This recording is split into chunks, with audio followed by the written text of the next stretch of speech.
Welcome, The Spread, NESN.com's football podcast. I'm NESN.com's Mike Cole, joined, as always, by Andre Khatchaturian, Ricky Doyle. Gentlemen, how are we? I'm the most excited you'll ever see me. Let me tell you, Week 9 is going to be the best week of football that we've had in years. You have a Thursday night game, Packers, 49ers. We never talk Thursday night. You have the three games that we talk about on this show, plus Dolphins, Cardinals. That's my favorite game of the week. Wow.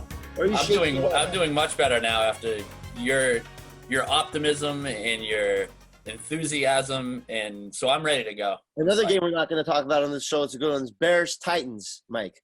Yeah. We're not talking about that. We're not talking about Cardinals, Dolphins, and we're not talking about Packers, 49ers. We can use those three games to do a whole show on them as well. We might have to do 2 episodes of The Spread.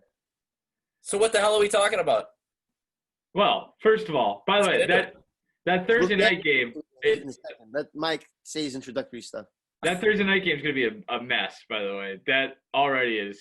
On paper, looks great, but they literally, as we're going to record today, the Packers are going to be without Jamal Williams as well because he's a close contact of A.J. Dillon, who tested positive. So the Packers might not have a running back for that game. The 49ers don't have anything, but that's neither here nor there. I'm sure the Packers will still find a way to lose that game by 40. All right.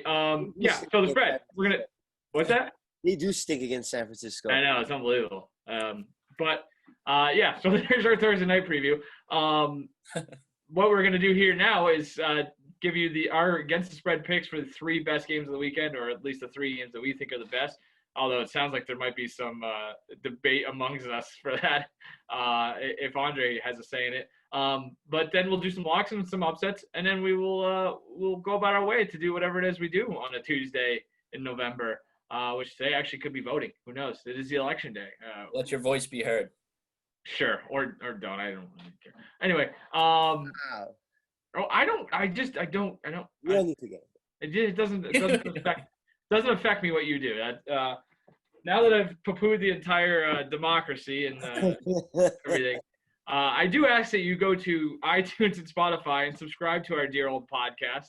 It's the important stuff we're getting to now. Yes, yeah. Please rate it. Please review it. Give us 5 stars. Tell us how great we are. It'll make us feel a lot better.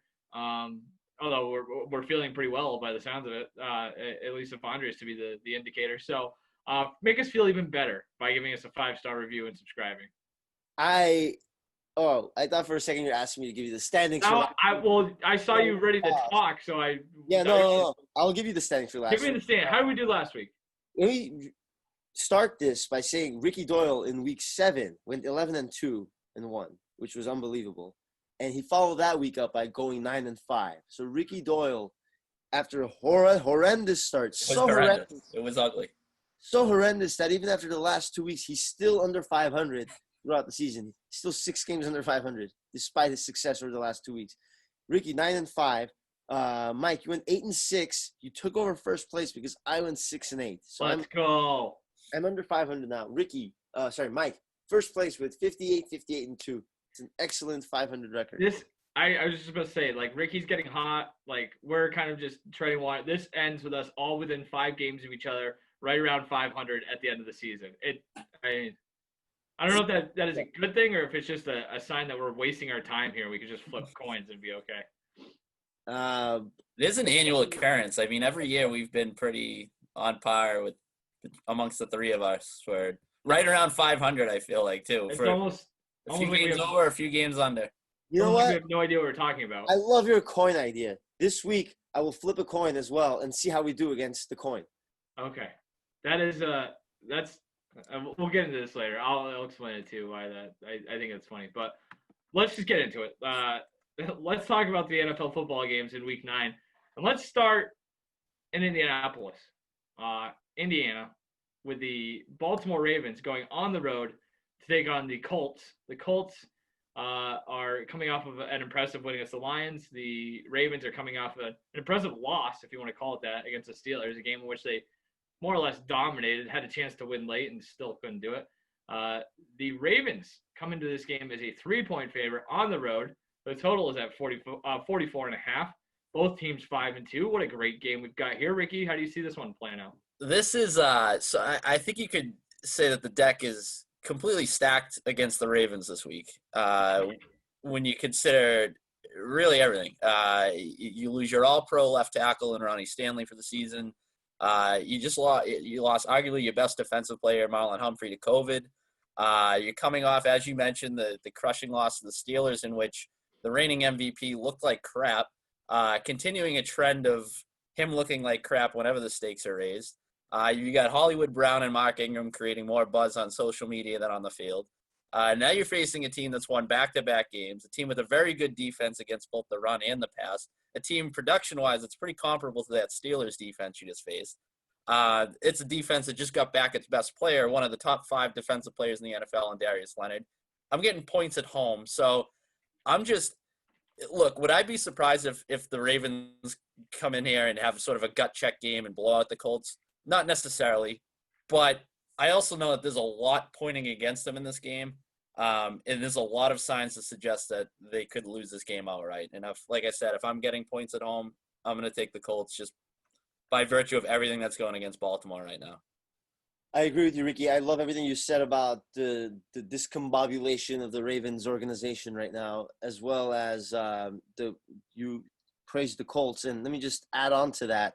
I think Indianapolis is extremely underrated, and that shows by the spread of this game. They're 3-point underdogs at home. That means the Colts are underrated. They have the 4th best yards per play differential mark in the NFL, and they're still underdogs at home. They lead the league in interceptions, and Lamar Jackson is susceptible of throwing picks. They're still underdogs at home. The Colts, like the Steelers, forced turnovers, and they also have a great run defense. Steelers, they allowed 265 rushing yards against Baltimore last year, but that's because the Ravens – not last year, last week – but that's because the Ravens ran the ball 47 times. When do you see that in the modern NFL, a team running the ball 47 times? So Steelers still kind of limited them. Despite that huge number. So I think the Colts will be able to limit the Ravens' run attack too. They average 3.5 yards per carry.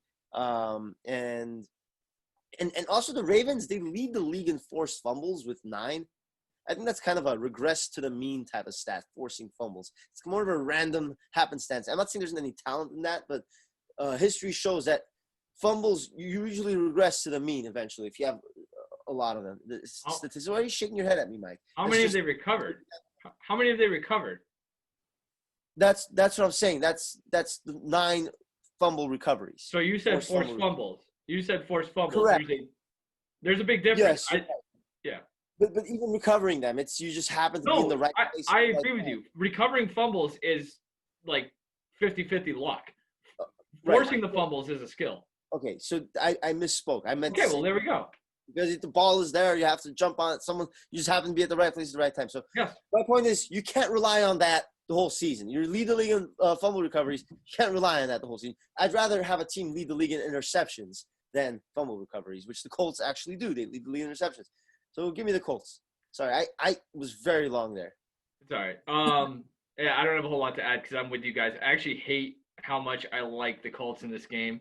It makes me think that I'm missing something. Like that's when it comes to my betting and my picking, like if I'm confident and I don't feel good about it at all. But I don't have a ton to add to what you guys said, especially now that Andre just ran 15 minutes long.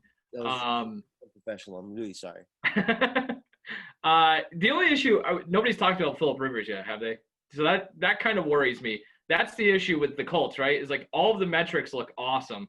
The defense, assuming is healthy, is tremendous. Some pretty good skill position players, assuming they're healthy, which there is some injury issues this week with Jonathan Taylor and an ankle injury. T.Y. Hilton's banged up. Ashton Doolin's got a knee injury. So, but they got some depth at the wide receiver position as well. They got some depth at running back. Yeah, I mean, it's very possible Phil Rivers throws 3 picks here, and that's that. But I'm betting against that. I think the Colts play their game. I think they have the ability to take away what Baltimore does best, which is run the ball, more so than Baltimore can take away what Indy does best, which is throw the ball, especially if, without Marlon Humphrey in that secondary. So, and then the other thing too is Ronnie Stanley. That is a huge injury. And they also they have another one of their guards is banged up. He's got a high ankle sprain. So if he can't go, then you're running for your life back there with Lamar Jackson. The Colts one of the better blitzing, or not better, but they blitz more than just about any team other than Pittsburgh. You go back to last week, Pittsburgh obviously blitzes a ton. Lamar, 5 of 13, 53 yards. It's like 4 yards per attempt against the blitz. He did throw 2 touchdown passes, but that seems a little fluky.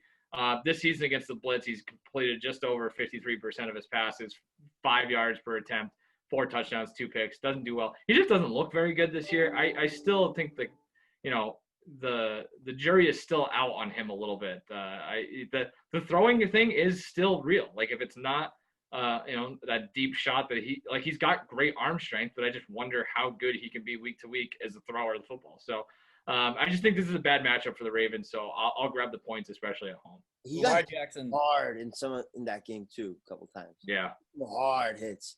I would love to. I should have done this. Go back and look up, like, in the last 10 years or whatever, what Baltimore's record is the week after they play Pittsburgh, and vice versa. Like, these teams just beat the hell out of each other. That's tough to now go on the road and play a just as physical team.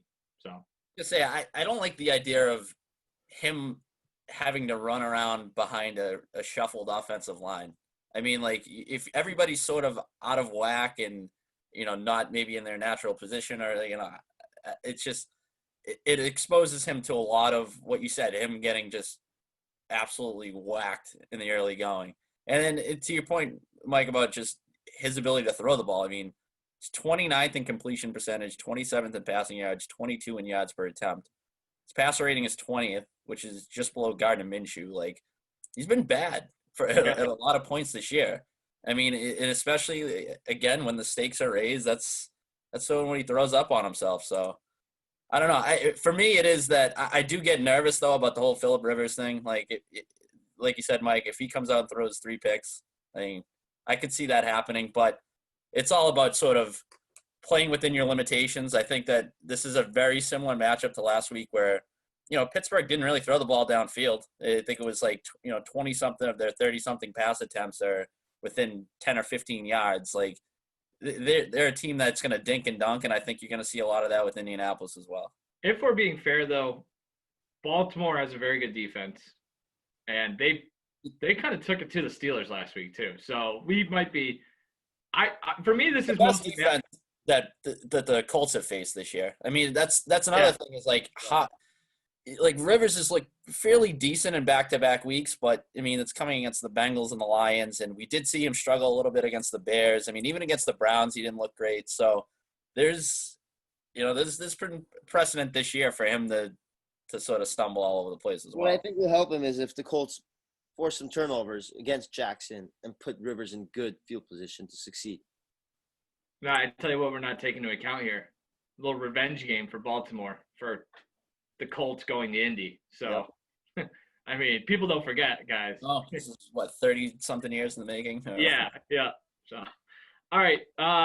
Staying in the 1 o'clock hour on Sunday, a interconference matchup. A game that if you go back in time 3-4 weeks ago, which would be a waste of a time machine. But if you were to do that, you would be like, this maybe is a Super Bowl preview. I think we've probably cooled on that a little bit, at least on one side. But you have the Seattle Seahawks going to Orchard Park, New York, to whatever the hell they call that place now, Ralph Wilson Stadium. No, it's called Bill Stadium now. Bill Stadium, sure, okay. At New Era Park by way of Ralph Wilson, to take on the Bills. The Seahawks laying 2.5 points on the road here, total 54.5. Seahawks coming in after a convincing win against San Francisco. They're up to 6-1. The Bills hold on to beat the Patriots. Bills now 6-2. I don't have a whole lot else to add. So Andre, who are you on this one? That's a funny joke, the time machine joke. I'll take the Seahawks, mostly because of their advantage on the ground game. Buffalo's biggest weakness is their rush defense. We saw it happen against New England last week. Patriots were running the ball all over the Bills. And Seattle averages 5 yards per carry despite having a guy, DJ Dallas, who literally sounds like a DJ from Dallas. DJ Dallas! You just spinning beats. DJ Dallas is running the ball for the Seahawks. And it doesn't matter who's running the ball for the Seahawks. They're running the ball very well this year. They have at least 98 rushing yards every game since week 1.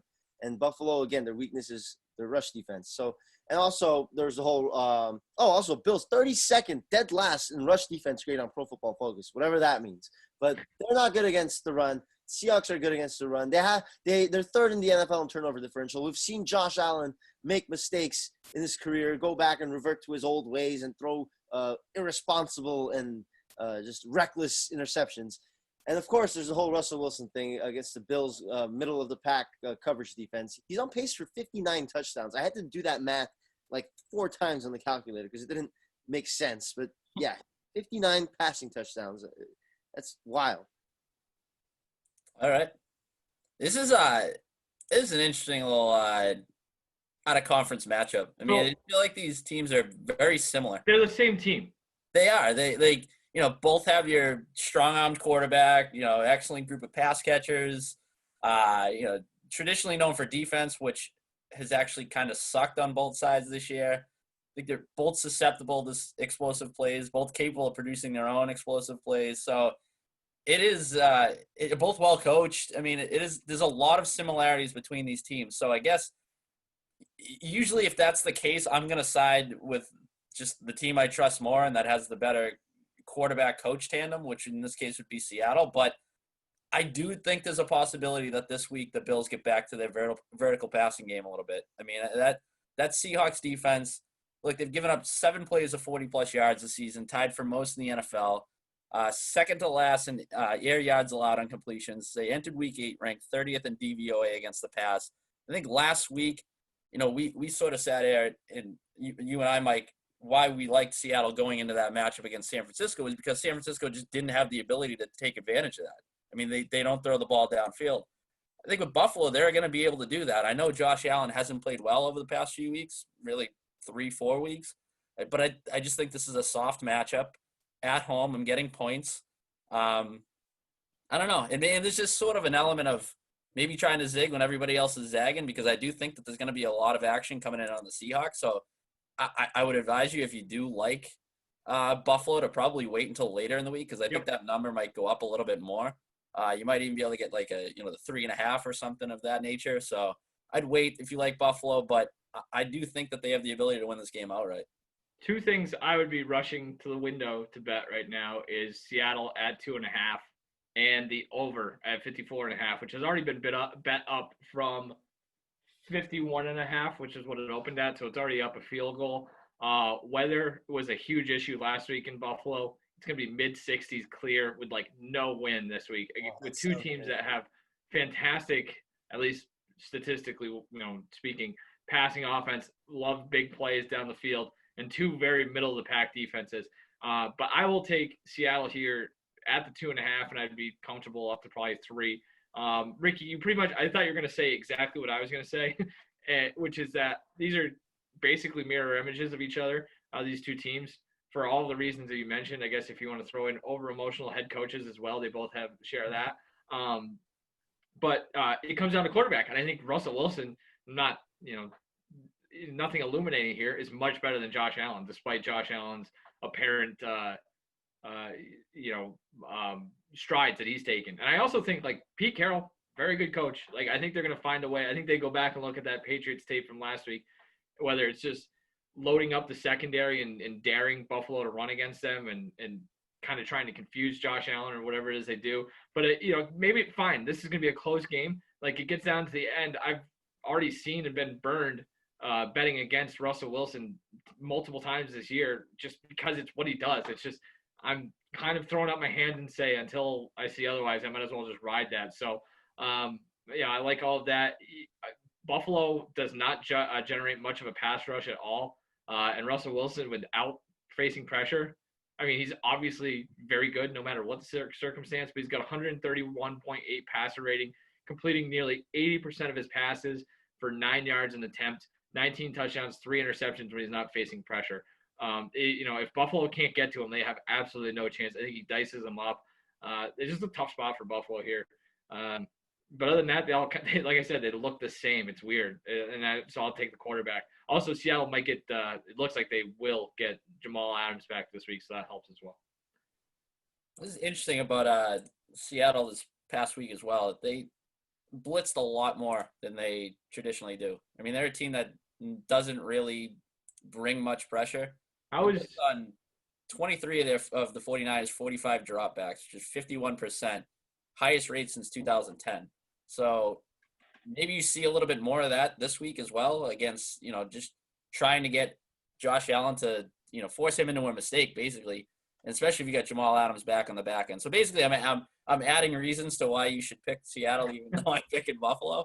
But I just thought it was pretty a different defensive look than what we've kind of been accustomed to seeing from Seattle. I'm just looking it up right now. When they blitzed, is this for the year? Last year? Nick Mullins against the blitz last week? They did blitz a ton, huh? Oh, yeah. And it's a team that is, I believe, near the bottom of the league in blitz rate. I don't have it pulled up, but I think more or less doubled what they're accustomed to doing. So Nick Mullins ate him up too when they blitzed, which is interesting. I'm looking up this, and now this is bad radio or whatever, podcast, whatever you want to say. But you're right. Seattle ranks 24th in blitz rate, and that's including last week, so it's probably even less than that going into that game. So, all right, cool. That'll be a good game. You say they're 24th. I know this is making bad radio even worse, but they're middle of the pack on Pro Football Reference. I don't know what source you're using.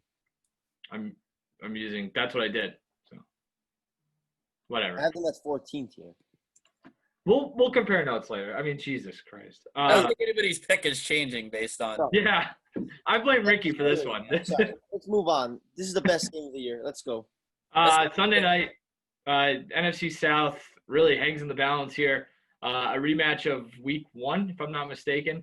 Yes. The Saints go to Tampa Bay to take on the Bucs. The Bucs coming off of a dramatic Monday night victory, whereas the Saints are coming off of a dramatic victory of their own at Soldier Field on Sunday. Saints 5-2, Bucs 6-2, Bucs laying 5.5 at home here. Ricky, how do you see this playing out? I'm taking the points. I really do not like anything that I've seen from the Saints this season, and I was pretty high on the Saints coming into the season. I think we've sat here multiple weeks and talked about like Philadelphia's receiving core and how inexperienced it is, and how Carson Wentz doesn't have anybody to throw the ball to. I think you could say the exact same thing about the Saints. I mean, like they put up a graphic during that game against the Bears, and it's just like Drew Brees literally has nobody to throw the ball to. I mean, unless you're dinking and dunking to Alvin Kamara, which has kind of been just what they've had to rely on a lot. And so I guess that it concerns me a little bit, given the athleticism that Tampa Bay does have defensively, especially at the second level. Maybe they're able to mitigate that a little bit, but that's a lot of points. In a matchup like this between two future Hall of Fame quarterbacks. I think the Saints are kind of undervalued on the road a lot. I think that they're a team that, when you're talking about them playing in the Superdome, maybe they get overvalued, and then they travel on the road and they're undervalued a little bit. So this is just a lot of points, and I'm going to take that. But like I said, I haven't been impressed really by anything I've seen from the Saints. So this is kind of going out on a limb a little bit. I am taking the Bucs. I think again, this week should have been a good week. Week 8 would have been a good week for all of us to take the Giants over the Bucs. Yeah, no kidding. All took the Bucs over the Giants. I honestly thought that right before kickoff. As you were just saying it, I knew you were going, and I'm like, why didn't I think of that? Yeah, it's perfect trap game situation. Very biggest trap game of the year. Anyway, Bucs, I think they'll cover against the Saints. Bucs, I keep talking about it every week. The Bucs rush defense, they'll be able to limit Alvin Kamara. In week 1, Kamara 16 rushing yards on 12 attempts. That was his worst performance of the season. Also, Tampa Bay, the metrics just love them. Number 2 in yards per play differential. Their pass rush is 4th on Pro Football Focus. They have 25 sacks, 3rd in the NFL. And the deep passing, I think, is going to be big. Tom Brady gets Antonio Brown on this team. He's number 3 in the NFL in deep pass attempts after week 8 with 43. And he has 17 completions, 3 touchdowns, no picks. Just pretty impressive, if you ask me. An old man like that, just chucking the ball deep into the sky every time. And meanwhile, Drew Brees, only 11 deep pass attempts, 5 completions, 2 touchdowns, no picks. So you really see the limitations there. I think the Patriots. I'm like Steve Levy now, calling the Bucs Levy, yeah. all the time. the Bucs will be able to exploit the Get it together. Saints. Get it together. Terrible Saints coverage grade, which is 24th, and we'll see some big pass plays by the Bucs in this one. Explosion plays, as Mike loves to call them. And again, Brady has just more weapons, as Ricky, you alluded to. You have Antonio Brown, Mike Evans, Chris Godwin, Gronk, all these targets. I'm naming the Bucs roster. You know how much I love the Bucs depth chart. Give me the Bucs. I love the Bucs. You liked it last season. I liked them last season. The only thing missing last season was a quarterback, and they have that now. This team is really strong right now. Yeah, I like the Bucs as well. Our Vita Vea take has not aged well, Ricky. No, God, no. They look pretty good. Again, to Andre's point, a lot of the metrics love New Orleans this weekend, and just in general. Tampa first. You want to talk about explosive plays? Tampa leads the league in stopping explosive run plays, which is, I think, where most of New Orleans' offense would come from at this point. I don't know if there are stats about like screens and stuff. I'd be interested to see how the Bucs have done against screen passes. So maybe that's a way for New Orleans to get it going. But yeah, I look at the Saints offense too, and I think part of it is the lack of weapons or whatever you want to say, and they just haven't been as good as maybe you would expect them. And Ricky, you kind of talk about like maybe the misnomer that they aren't as good. Their inability to win away from the Superdome is maybe a little bit overstated, but I think also built in is like their offensive ability is a little bit overstated at this point. This is something that I thought was really interesting. They're 12th in turnover rate, which feels like, I mean, it's still top half of the league, but it still feels uncharacteristic for the Saints. They don't get a ton of pressure on the quarterback.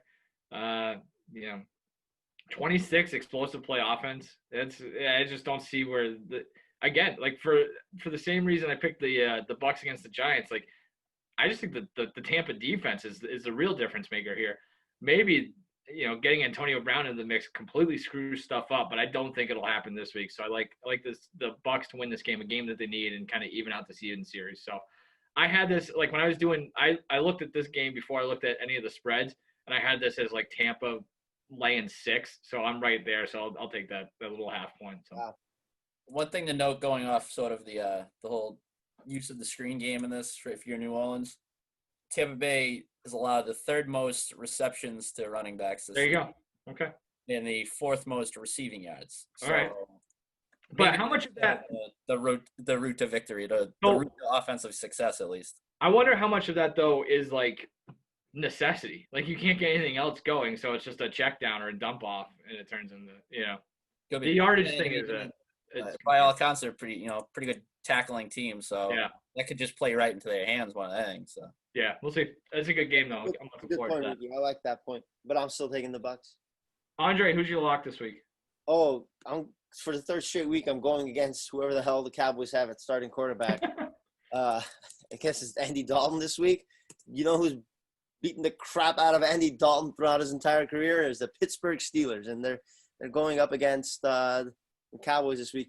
I talk about the Pittsburgh pass rush every week. I don't need to go in their metrics. If you want to go into their metrics, do your own research. Dallas's offensive line still banged up and mangled. We saw Ben DiNucci running for his life against the Eagles' solid pass rush. So I think similar things are going to happen this week. That's the 3rd straight week that the Cowboys are going up and against an elite pass rush, going against the Washington, Eagles, and now Pittsburgh. So we're going to see similar results. The Cowboys just 1 offensive touchdown in the last 3 games. Dak Prescott is definitely getting his money because of the Cowboys' horrible performances lately. So that opened at it opened at 9.5, and it's still standing. Like, that feels destined for like 10.5, 11, right? I think it should be 17.5. Yeah, that feels like terrible. What have the Cowboys shown to you that they have a chance to keeping this game close? Yeah, right. That I don't see that at all. I mean, that unless again you want to talk about like the hangover effect after the Baltimore game last week, but I don't know. I like how Dallas just pretty much emptied the bag of tricks on their first drive against Philly. Christ. That is such their first 5 or 6 plays were just like, we don't know how the hell we're gonna move the ball. We're just gonna get real weird here. And then after that, it was just all downhill. brutal. They're terrible. Ricky, They're who do you winning in want? the fourth quarter. Yeah. I'm going to look at another terrible quarterback situation, what I think is a terrible quarterback situation. Jacksonville, they're also going to be relying on a sixth-round rookie this week, starting in place of Gardner Minshew. So maybe he goes full-blown Ben DiNucci as well. You couple that with the fact that Jacksonville can't stop anybody to begin with. So I like Houston. They're laying 6.5 points here. They did win their earlier matchup 30-14 in Week 5. 11-2 straight up against Jacksonville in their last 13 meetings. So this could be a big Deshaun Watson game. I don't think that spread's going to scare me off at all. I'll take Houston. We probably should have – what's that? Go ahead. Yeah, just Jake Luton. What a guy. I was going to say we probably should have mentioned earlier than 30 minutes into the show that we're recording this on Tuesday morning on the day of the trade deadline. So the only issue I have with that pick, Ricky, is who knows who's going to be left for the Texans by the end of the week. But well, they're not going to be trading Deshaun Watson, so that's good enough for me. That is a fair point. They have a decisive edge at quarterback. Maybe they should. That would be awesome. For my lock, so when was the last time this happened? The Patriots opened as 7.5-point favorites against the Jets. They've been bet down to 7. Like that. When was the last time the line moved that way for a Patriots-Jets game? But I will still take the Patriots. I don't really have a great reason other than, like, it's the Jets and it's the Patriots, which, again, is something that is a losing proposition this season with the 2020 Patriots, right? That's becoming more and more evident. Like, just throw out what you know about the Patriots' dominance and look at this team. But I do think that they looked a little bit better last week against the Bills. So I think they find a little bit of momentum here. They've, for all their issues, they've forced 13 takeaways this season. I think they get a couple here and find a way to cruise against the Jets because they have to at some point, right? I mean, the thing about the Patriots is their roster absolutely stinks. Sucks. Yeah. Their overall record stinks, but they've also like oddly been in a lot of these games, like they coach battle down to like the goal line, coughing it up against Buffalo, like good teams. They're giving them competition. It's a weird team to pick week to week. It is, yeah. I mean, but fine. Then just give me Belichick versus Gase. Like, there you go. I think that's ultimately what it comes down to for me as well. Ricky, who's your upset? My upset, I am going to take the Giants. Right now, they're 3.5-point underdogs over the Washington football team. I almost did it. Their previous name. It's something interesting with the Giants. The last 20 road games, they are last 19 road games, 4-15 straight up, but 16-3 against the spread. And I think that was going into Monday night. So those numbers have actually improved from an against the spread standpoint. So they keep things close, and I'm kind of just banking on, and we've talked about this before, just that NFC's volatility, like just taking the points when you can in a matchup between two crappy teams. Giants offense showed a little bit against Tampa Bay, who's, we've gone over how good that defense is. I think Sterling Shepard, his return has given Daniel Jones a trusted target. So I don't know. I just think there's upset potential there when you're looking at two bad teams and you get more than a field goal. I'm taking the Lions over the Vikings. Speaking of two crappy divisional teams playing against each other, I'm taking the Lions because their losses, honestly, Bears, Packers, Saints, Colts, all really good teams. So they stink against the good teams of the NFL, but they do well against the Jacksonvilles and the Atlantas and now Minnesota. The Vikings' strength is running the ball. The Lions do a good job against the run, 12th on Pro Football Focus and run defense. And Detroit, you have Adrian Peterson. That's a revenge game for him against Minnesota. So, that's going to be on his mind. Sure. Give me Denver. Getting 4 on the road at Atlanta. Atlanta's playing a little bit better. I understand that. But they still are allowing the fourth most EPA per dropback in the NFL. That is a fancy way of saying their pass defense still sucks. Drew Lock is no great shakes, but he looked like Drew Brees in the fourth quarter against a very good Chargers defense, completing 14 of 18 passes for 155 yards, 3 touchdowns. Clearly, they're not dead until they're dead.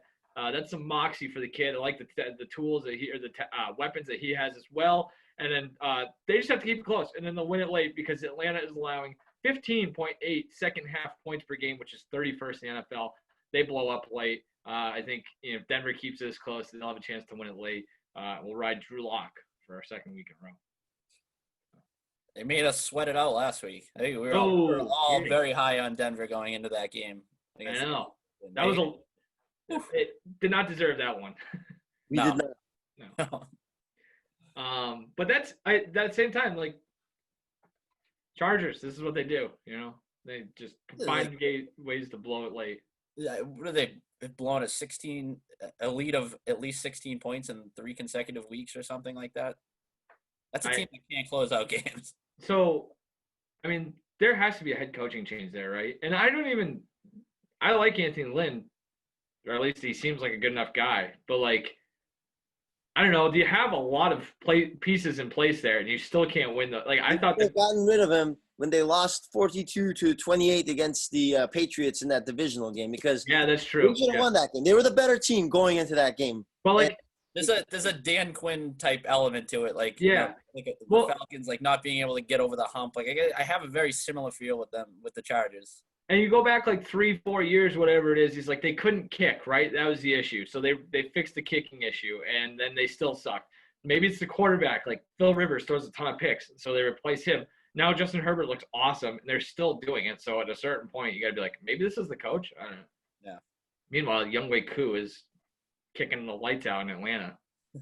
So he was with the Chargers, right? I didn't just he was. Yeah. He was terrible, too, wasn't he? Yeah. All right, cool. That's our Younghoe Koo moment. Minute. You always say I don't like talking about the Chargers. You just want to have a 3-minute rant about the Chargers. Oh, I like because they're bad. I don't like them because they're bad. That's the thing. Because this is exactly the genesis of the argument that we've been having for 4 years now. Is that you think they're great? You just don't like them because they're from Los Angeles and you hate everything that comes out of them. They were from San Diego until 2 years ago. San Diego is LA light. But that's the thing is they have a ton of talent, but they keep vomiting all over themselves. So they can't be good until they win games. You probably don't like the Padres, don't you? They're a fun team. You're they showboat too much. No, actually, the Padres thing has become overdone, and that's why I don't like them. Everybody likes the Padres now. Could you get some pitching maybe at some point? You don't like Dinelson Lamet?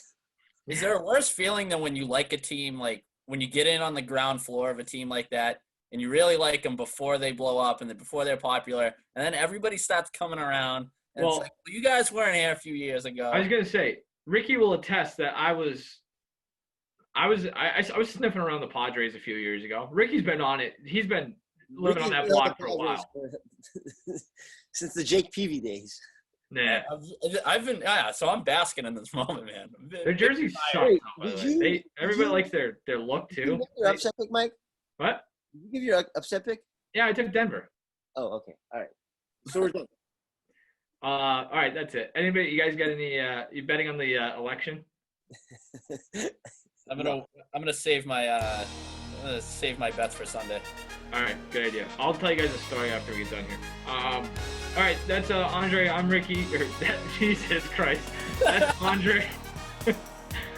That's also Ricky. I'm Mike. This is Halloween. No, it's carryover. I got no witty remarks. Let's go home. See you guys next week.